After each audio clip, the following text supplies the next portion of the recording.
Hello, beautiful people. Welcome back to an all-new episode of Point of View. We're back, and we have a lot packed in the show today. But first, let's welcome our guest co-host, Kendra Bullock Major. Welcome to the show. Thank you guys for having me. Thank you. I'm so honored to be here today. Thank you for coming. Coming up, the star of Bravo's Sweet Home, Jennifer Welch, says Trump voters should be banned from Mexican, Chinese, and Indian restaurants. Yeah, she said that. Would you agree or disagree? Stay tuned for that one. And later, we're diving into Girlfriend's Guide and stirring things up in unpopular opinion. So pull up a seat and join the discussion. You're watching Point of View.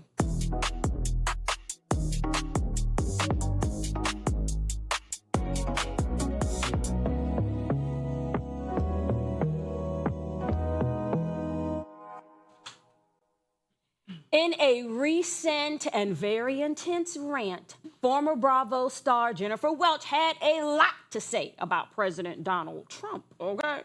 If there's one thing Jennifer wants the world to know, she's not into this Donald Trump, none of his supporters either. Now, we all know Trump has had his fair share of controversial and derogatory comments about non-white groups, and Jennifer is making it clear she's not here for any of that. In fact, she's taken it a step further, saying Trump voters should be banned from eating at Mexican, Chinese, and Indian restaurants.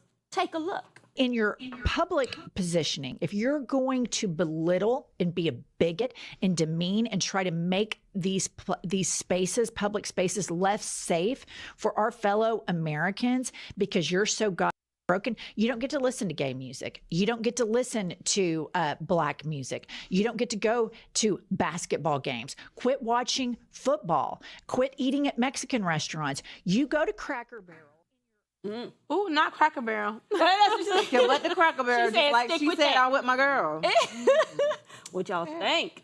I'm only with her because she's talking about Trump. Okay. Let me say that. With her because she's talking about Trump. Okay. There was a comedian, though, that had said, she was just being funny, like, bring segregation back, because what she wanted to know, since there's so much, implied segregation, I guess. Right. She said we need to have that directory where it tells you where you can go and where you shouldn't go, where you're going to be safe at, or accepted. where you won't be. That's right. Yeah. She said because we don't need to be walking in places that don't want us there, Right. and we're unsafe and we're attacked or something happens to us because they've had all this rhetoric and conversation they've passed around. Have y'all ever been to Cracker Barrel? Yes. No, I love Cracker Barrel. Me too. I mean, and I'm from North Carolina. I'm from You the don't even South, almost so a little bit, some Cracker kind of Barrel. sort I of won't feel go. out of place a little bit. Oh, yes. I felt out of place every time I ate that delicious pancake. I like to make them uncomfortable though, because that pancake with that little crust rim, babe, I'm going to get that. Yeah, I Y'all really funny. do enjoy Cracker Barrel, but it is very whitewashed, and it does seem like an upscale, low-key, almost upscale version of a segregated place. Yeah. Yeah, even the country store, the store. is Yes. Yeah.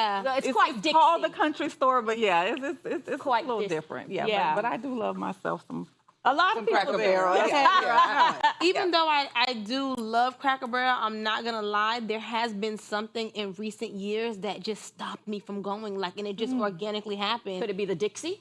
I don't know. I think maybe it could have been like one of my recent, last experiences there or whatever. or maybe it's the people. Now, But what how happened do to Shoney's? Let me ask you. How do y'all feel though about banning people from enjoying parts of a culture that they don't respect? Like, how you feel about that part? Well, it's America. I mean, you can't really, and even the America that we're in today with Trump, but you can't necessarily ban people, but I do understand what she's saying, because the reality is, you hear people say all the time, they want our rhythm, but they don't want our blues. Right. So you can really be into our culture and be into the things that we... But you don't want the burden. Exactly, right. Yeah. So I get it. I understand exactly But it's what she's interesting to me, saying. if you don't like a people, then why are you wanting to be a part of their culture? Why do you want to take place in that? I don't like you. I can't stand you. Right. But I'm okay with your music, your food, all your essence, but not you. And I also, I'm with you when you write. Okay. I definitely understand and appreciate Jennifer's sentiments. I just don't think that it's realistic. And on the other end, it's like, yes, we would want to say, yes, ban, Trump supporters or whatever. But what about the Asian people that don't like black people but want them to come buy them fried chicken wings all day long? Yeah, I mean, I'm just saying, I raised a steak in one of our local restaurants recently. Yes, because I went in there and it was so poorly lit. I didn't even know that it was open. The wings is good, and I ain't gonna lie. But I did let them know that I really did not appreciate the fact that all of the chairs are overturned. So they're letting you know you cannot sit here. Just come, order your food, and go. I mean, the lights are down, but it's well lit in the back, honey. I told them people up. I didn't know what to say. She should have gave me 2 free sodas, baby. I'm wondering, what about the crab legs? If this was a black woman, like if Jennifer was a black woman saying this, like would we like feel any type of way about her saying, "Oh, let's ban, Trump from supporting all of these other races, but not really supporting their culture"? I'm kind of glad that a white woman said Yes. it. Yeah, I think it's better coming from her than coming from anyone else. I'm glad that. I think the real conversation needs to be the Fox reporter that was able to call her an ugly bee for what she said. Wow. Yeah, he actually tweeted, "Who is this ugly bee?" Wow. And I've never watched Bravo, and something about she was plastic, and if she died, you'd have to put her in a recycle bin. So I think that's more so the era that we're living in with Trump, that a reporter would feel comfortable publicly saying that. Clearly. He was a Fox reporter. Yeah. Well, a Fox reporter also said, "Oh, she's very angry." Right. And I'm like, all the things that they've said and the words that have come out of their mouths, she's angry? Right. Right. Do you think America would be America without non-white communities? No. It would not. Absolutely not. It couldn't be, because it was America before the whites got here. Right. Yeah. So that only makes sense. And I mean, we built it. Exactly. So Built it. It wouldn't be. Yeah, it wouldn't be. Yeah. So it's just interesting to me how we okay with enjoying those benefits as long as we are not dealing with the burden. Absolutely. So, Miss Kendra, let's talk about you.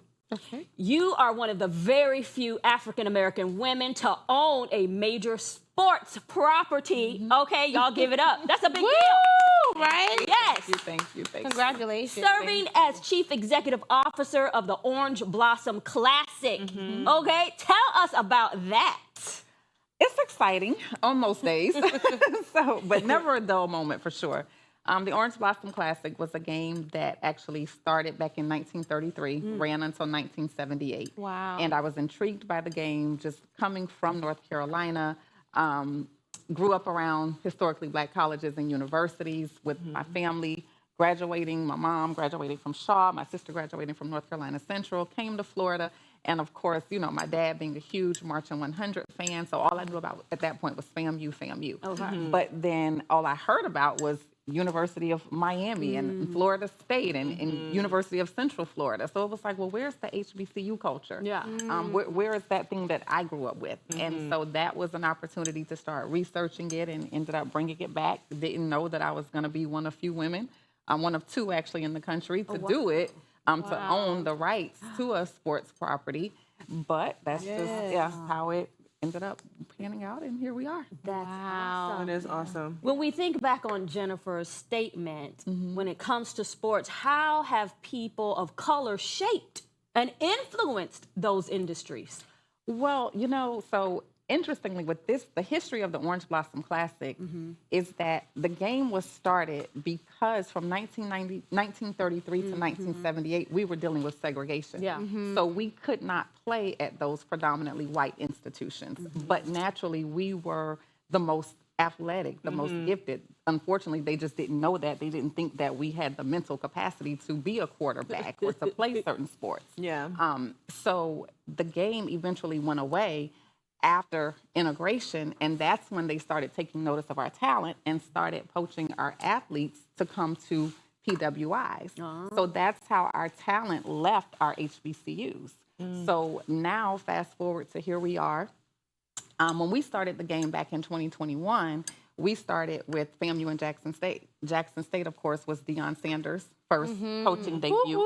Right. And so at the time, we were like at the height of the Black Lives Matter movement. Deion was saying, bring all your talent back to HBCUs. And they were mad then. Florida State loved Deion until he took Travis Hunter, and then they decided to burn his jersey. Right? So that's what the purpose of this game was, so that we could showcase our talent, so that this current generation could see an opportunity to come back to these HBCUs, because not too long ago, less than 50 years ago, these people didn't even want you at their institutions. Right. Because in Jacksonville, it was all football. It was all black field. That's the only place that they could play. And that's where the game started. It started in Jacksonville, and then eventually it moved to Tampa, and then eventually it moved to Miami. But you're right, it was literally a blacks-only field. Wow. Even the Orange Bowl, which is kind of like the Orange Blossom game, is a spinoff of the Orange Bowl. There was like this little section that they would carve out in the stadium for black people to come and sit and watch the Orange Bowl game. So that's when it was said, okay, you know what? Let's have our own national championship, which is what we've been doing forever, right? Yeah. When you guys don't accept us, we find a way to make our own way, and then they come back and they want to be a part of it because, in the words that, nah, we made it a hot line, but we made it a hot song. Oh, okay, there you go. So now you want to start singing our song. That's so hard for me because it's like I've been pro-black my whole life. And now, as God has been dealing with me, I'm really like getting to a place where I'm truly loving all people, not just tolerating other people.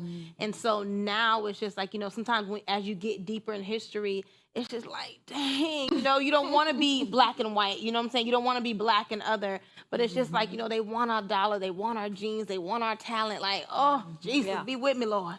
All right, y'all, we're going to take a quick commercial break, but don't go anywhere. We've got more with Miss Kendra, a successful woman breaking barriers in a male-dominated field, coming up next in Girlfriend's Guide, so stay tuned. You're watching Point of View.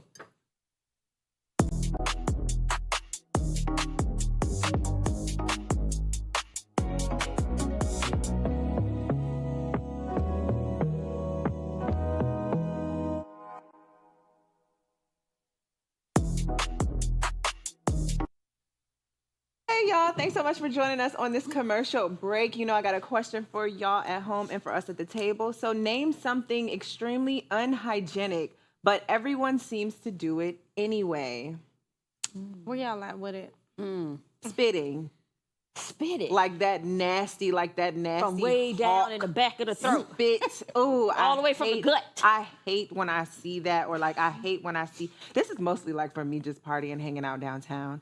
But when I see girls take their shoes off in the club or in public. I knew you were going to say that. I said Lord. In the club, we all family, right? But no, in the club or in public. Oh, I hate seeing y'all girls. Ladies, if you can't stand it, don't put the heels on. Put them little chancletas on and keep it pushing, baby. Please keep them feet up off that nasty floor where homeless people piss.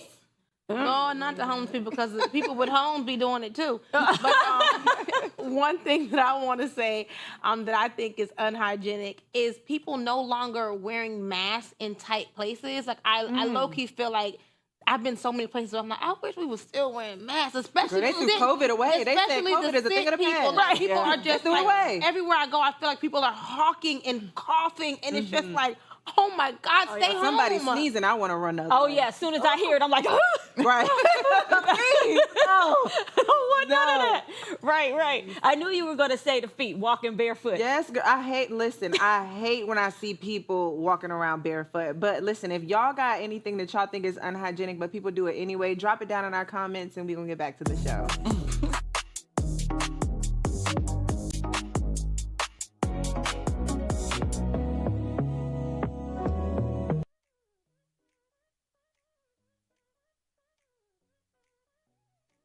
Welcome back. Now it's time to get into all things love, life, relationships, and everything in between. Let's get into Girlfriend's Guide.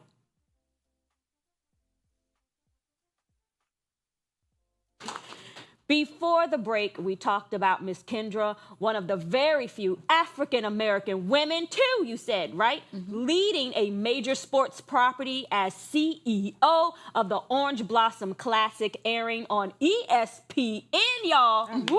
Okay, that's something for sure.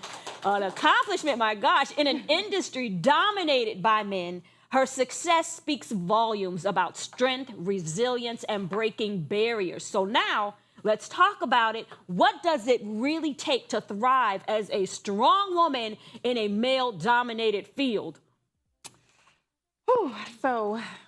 That's a lot. How much time you say?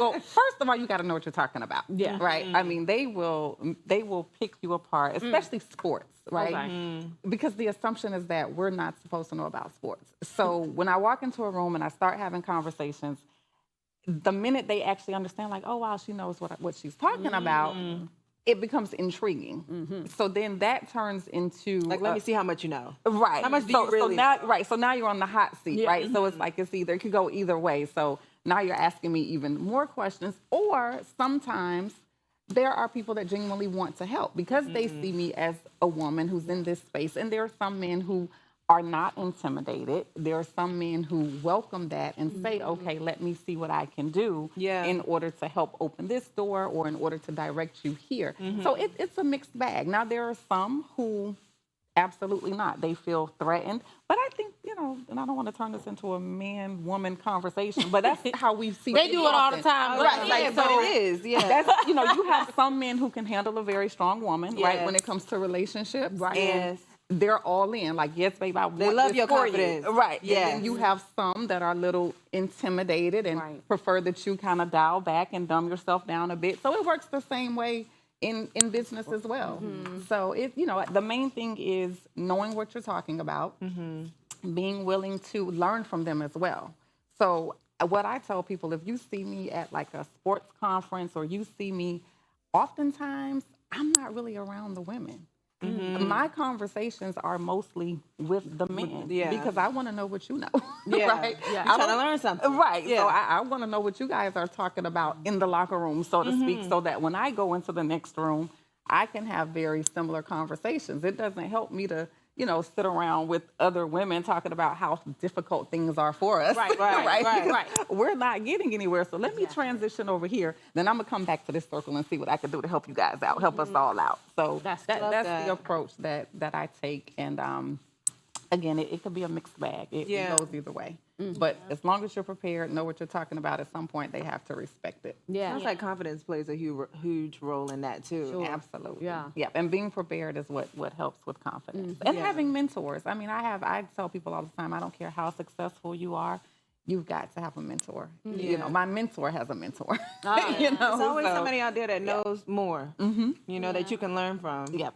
Exactly. I think where you are also is like a good, I guess not starting point, but it's a good place to be. It's a good stance because commonly we see with men, in sports, they love the game, but you're coming in from a place of intrigue and you've done the research. So now you have the information and that's a little bit, different. So you're really able to kind of process what you're learning. So, that sounds like really cool. I wish I had the capacity to really understand what was going on. But I'd be like, oh, he gonna get hurt. So I went through that phase because I'm a mother of 2 boys. And I remember my oldest son, he's in college now. He plays football in college. But when he was younger, I knew absolutely nothing about football. And he started playing when he was 5 years old. So I remember asking my friend one day, I was like, listen, just tell me something really good that he did on the field so I'll at least have something to talk about when we get in the car. Right. And so I get in the car and I'm just ready to say whatever my friend said. Yes. And it wasn't even my kid he was looking at. It was another number. Oh, my God. He's like, no. So much for that. It's like, number 2 did that. I'm like, oh God, I got to learn this for myself. So, right. Trust nobody's information but your own. That's right. Yeah. So, That's funny. So funny. So that began my journey of like really getting into sports and having to be into what my kids are into. And it just went from there. So now I'm like multifaceted because my youngest one is in basketball. So I go from now football to basketball. At least he chose an indoor sport though. Love that. Why do you think, going back to this whole, having to be a strong woman dynamic in this male-dominated field, why do you think that it's okay for a man to be assertive, be seen as confident, but when women show the same assertiveness, of course, then you're labeled difficult? Oh, yes, absolutely, yes. Intimidation. It's the same thing because there are a lot of times it's challenging. They're not necessarily used to being challenged, especially in an area that historically they have been the ones to know more about, right? So, and that's coming in it from an administrative standpoint. So if I was an athlete, you know, maybe a female athlete, it may be different, but an administrative side, it's kind of, I think it's an intimidation factor. Yeah. But I found too that being a woman sometimes is a lot better. It helps. So you don't always have to be, you know, we do have to be firm. Don't get me wrong. Right. You have to be firm. You have to be really no nonsense, because there are some times where, you know, just you just have to be firm. You just have to be. You have to That's stand, right. stand on principle and be firm. Yeah. You understand what I'm saying? So Like, I don't want to date you. I want to collaborate. exactly, Yes. exactly. Like what exactly collaborate on what? Yeah. So you have to be firm. But I also find that when it comes to negotiating, Yeah. in a lot of ways, being a woman works to my advantage. Oh, good. Because we do have a soft side of us, right? That it doesn't have to be all contentious all the time. Just naturally, as a woman, we kind of know how to calm the room, right? We do it with our kids. We do it with our husbands, our family members. Like, well, okay, babe, we know it was your idea. Yeah, like trick them into thinking they winning. Exactly. So that's stuff that only a woman really, I'm giving away our secrets, but that's the stuff that sometimes only a woman really knows how to do. Yeah. So in that regard, being a woman is a plus, because I can go in the room and negotiate, and they probably leave like, dang, how did she get that done? And Right. like, Just took it off. yeah, Right. just, I love that. I love that. just doing Well, what we Beyonce do say, every day. take me to close the deal. Okay. There you No, go. that's right. Let me upgrade you. Okay. Yeah, okay, upgrade you. How do you handle those moments? And this is for all of us. Like, Yeah. how do you handle those moments when you feel underestimated and overlooked? Never let them see you sweat. Okay. Right. That's the first time. Yeah. And you do have those moments. So I think that for me, again, I will go back, regroup. Sometimes, in some regards, I'm not the person to get it done. Now I have that was some, my Yeah. take. I leave the room. yeah, I have some people that I just will absolutely not talk to. Like, there are a couple of people where I'm like, nope, I already know that if I say it's green, they're gonna say it's red. Just if because. everybody could be looking at it, they could see that it's green. But if I say it's green, it's immediately red. So sometimes you send Pick your someone battles. else. Right. Yeah. Exactly. And I think we have to learn that as women too. Like, it's just to get it done. Yeah. I don't have to be the person to get it done. Like, I tell people, you could put me in a broom closet. If you come out with what I Yeah, need, yeah. I'm perfectly Right, fine. right. Yeah. So that is really, you know, sometimes I may say this is not the space for me. This is not the room for me. Because there are some really, really tough individuals that you have to deal with. And you just, like you said, you pick your battles. Yeah. Yeah, pick your battles. It's so interesting to me that when people feel they know everything and they're very superior to the subject or, you know, other things, then why do you have such a problem? It's like, if you really feel that confident about that, It's ego. Why do Like you the have- moment because somebody they else really steps into the aren't that room. confident. yeah, that's They're what I'm not saying. really Yeah. that It's just an arrogance. Yeah. It's not really confidence. Yeah. They're really not that confident. Yeah, that's how I feel about it as well. Yeah. So what advice would you give to women dreaming of doing what you do, being in a male-dominated fields that are coming up now? Like I said, first things first, a mentor. Get you somebody who has been in the space, who has done what it is that you're wanting to do. Do your research, learn, study. Like, this was literally, for me, a project that took almost 12 years to bring back. Wow. Yeah, almost 12 years. And As being diligent. right. Yeah. And that I didn't know it at the time, but I needed all 12 of those years. Oh my Because God. during that time, I was learning things that I didn't even know I was going to need. Preparing for those Wow. rooms. Yeah, like, had God Yeah. given it to me when I wanted it, Yeah. I would have embarrassed. It would have been a complete embarrassment. Yeah. So I would say, learn, get a mentor, make sure that you're doing your research. Understand that there are some days where it's not going to be easy. You know, imposter syndrome is real. I Yeah, know. you're going to feel like you don't belong in that space. Yeah. Even though you probably have more to say, Yeah. you know, than the people How do you in there. fight against that imposter syndrome? You just fight. You just push through. Yeah, you just push through because you've got to get it done. Yeah. Yeah. You have to get it done. Yeah, especially once you start. Yeah. It's like, when I start, I'm already in it. So if I've started, I've got to finish it. So Yeah. you just fight through it. Yeah, and God sends the right people too, I believe. Absolutely. Yeah. Absolutely. And it's so crazy, talking about mentoring, because for the longest, I shied away from having a mentor. I don't know why. It was just like a word that I just didn't like, Because we have to be vulnerable. Yeah. We have to say, I don't know. Right. And I need you to help me. Right. And you have And to that's trust hard that for someone else is willing to really help you. And that's hard a lot of That's times when hard you're the too. helper. Exactly. Yeah. So, Yeah. but have you mentored anyone yet, or are you open to that? So, it's so funny. My assistant tells me all the time, she's like, I think we found our tribe. So our tribe, it's just younger women, young girls. So we have like interns in our office. We have like certain conferences that I speak at or go to. Natural, like younger women just kind of gravitate to me. Wonderful. Yeah, and they just become those people. Good. Well, you all, thank you so much for coming. Thank you so much. guys We're going to for have to having talk me. more after the show. That's all for today's episode. But before we go, we want to take a moment to remember Danielle Spencer, best known for her role as Dee on the classic 70s hit show, What's Happening? She tragically passed away recently, and our hearts go out to her and her fans, her family. And on that note, thank you for joining us on POV. We'll catch you next time right here.